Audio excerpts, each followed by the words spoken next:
Ние пък продължаваме от този звездопад. Ще се върнем отново у дома, където около Коледа би трябвало да става уютно, красиво и цветно. Как най-добре и с стил да подходим към коледната украса, за да не се превърне къщата ни в царството на коледния кич, ще ни разкаже сега вещият занаята Кирил Станев.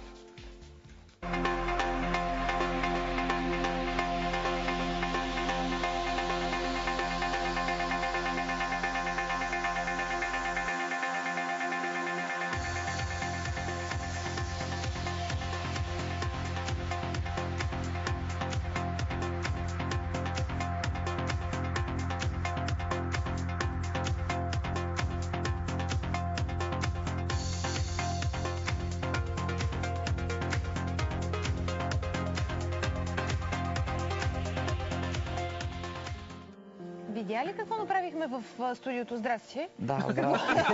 Между другото, здрасти! Какво направихме в студиото преди малко, преди Ева? Да, много беше красиво, много практично и това и елегантно в същото време. Много хубаво. А ти какво си ни подготвил? Аз съм подготвил нещо, което е много интересно. Това са различни видове декорации, които можем сами да си приготвим вкъщи по различен начин и ще го коментираме кое, за къде и как и какво бихме могли да сложим и така. Много интересно. Виждаме го вече тук на... Да, значи по принцип в хода е много интересно, ако се сложат някакви такива финни висулки, тип снежинки, тъй като нещата са много елегантни, много ефирни, много леки. Това представлява една композиция, ако има малко по-голямо емпориум или малко по-голяма зона, в която всички тези топки могат по много интересен начин една до друга да се съчетаят и да се получи нещо като гирлянда от топки, от декорация, от това, което виждаме. В горната част слагаме кристали, които да допълнят визията. И мисля, че много красиво става, тъй като те са като някакви снежни капчици, като висулки, като сталактити, сталагмити, нещо такова, което да бъде. Това е един друг вид декорация, която можем сами да си направим. Това са навити фунийки, която може да бъде от стара книга. От вестник ли е? От книга? Да, от вестник, от стара книга е направено. Може и от цветна хартия да се направи, като сърце да го наречем. И вътре в центъра да се поставят тези интересни топки, кристалчета, които и по този начин да се сложи в зона, примерно ето както върху картините, да се декорира някакъв коридор или нещо, което е по-неакцентиращо. Това е една прекрасна къща, която е страшно богато направена. Богато по отношение на декорацията, тъй като всеки един от нас може да направи такъв вид декорации. Дори възглавничките са в съответната стилистика. Камината създава определено уют, така че ако имате камина, задължително да бъде подпалена. Най-интересното е, че по някой път хората се очудват, но дори и стълбището може да бъде декорирано. Там, където имаме парапет с всякакви видове. Но не да ги обвием с лъскави гирлянди. Не, лъскавото не е толкова модерно. Аз бих се посъветвал, когато имаме такива зелени клонки, с лек бял спрей да се покрият, да създаде впечатлението все едно е сняг, тъй като бялото е много неакцентиращо и всичко, което се сложи като декорация, може да изпъкне. На мен любим цвят ми е тюркоазания и в случая виждаме тюркоазено с зелено, с синьо. Ако искате, използвайте тези три цвята да бъдат на елхата, а всичко останало, което е в червено, в по-тъмна гама, да бъде на венеца, който задължително трябва да е на входната врата или там, където е огледалото с камината. Тук имаме един цвят, един цветови нюанс, а където имаме декорация с венец, там пък имаме вече друго в червено. Нали, това пасва и на коледната звезда. По принцип, много интересна и много модерна и много лесна за направа е декорацията с шишарки. Всеки един от нас може да отиде в гората, да събере различни видове шишарки. Но ако всички отидем, няма да има шишарки. Да, надявам се да има поне за нас.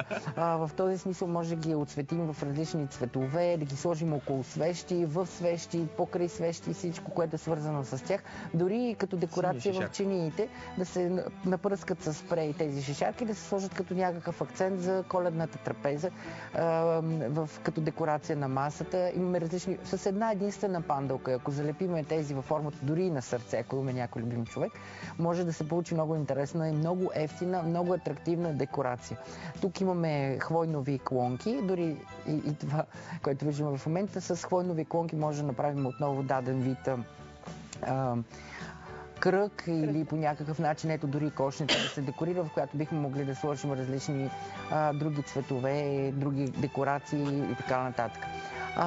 По принцип, ето това е стандартната декорация, която може да направим от шишарки, но както видяхте, в момента вървят и разработки, ето като декорация на подарък, с добро пакетиране или просто в даден стъклен съд, с камъни, с бели, с черни камъни, по всякакъв начин. Това са от жълъчетата, капачетата отгоре, те са просто залепени и са, по този начин са свързани. Тук отново виждаме синия цвят, който тази година е изключително доминиращ и акцентиращ, жълтото и зеленото, но по принцип тази година и това, което се очаква и за до година е тюркуазеният цвят. И синьо или?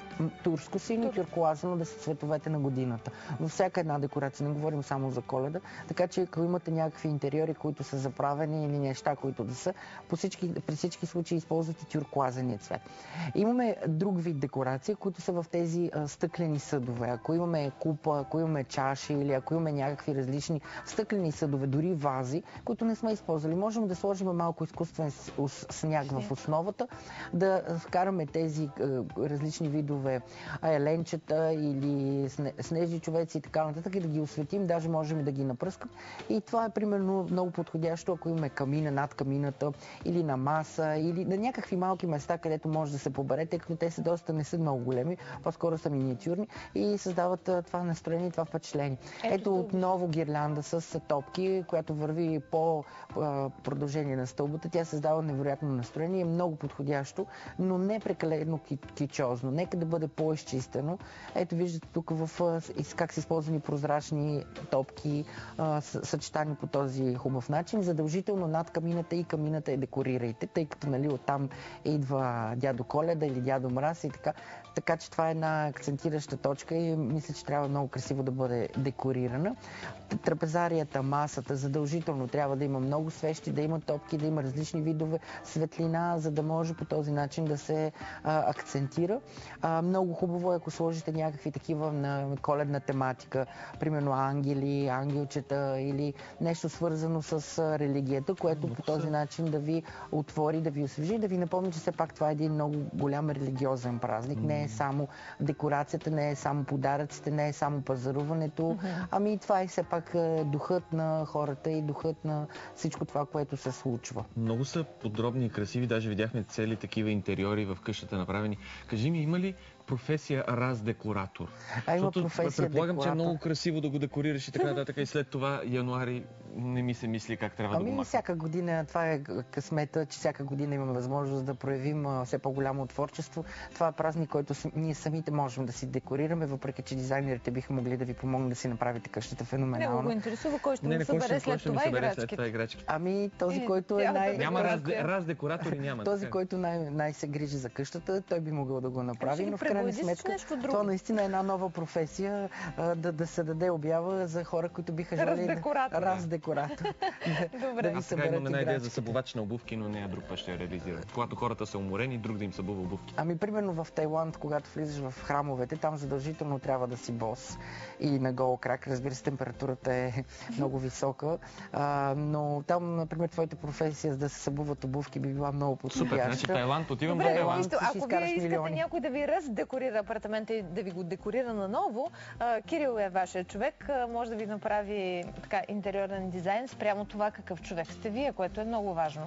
Ако сте отговорили на нашият въпрос, свързан с песента на Теодора, която е Коледна звезда, значи сега е момента да видите кой ще спечели награда. Защото днес имаме цели 4 награди. Предстои тегляне.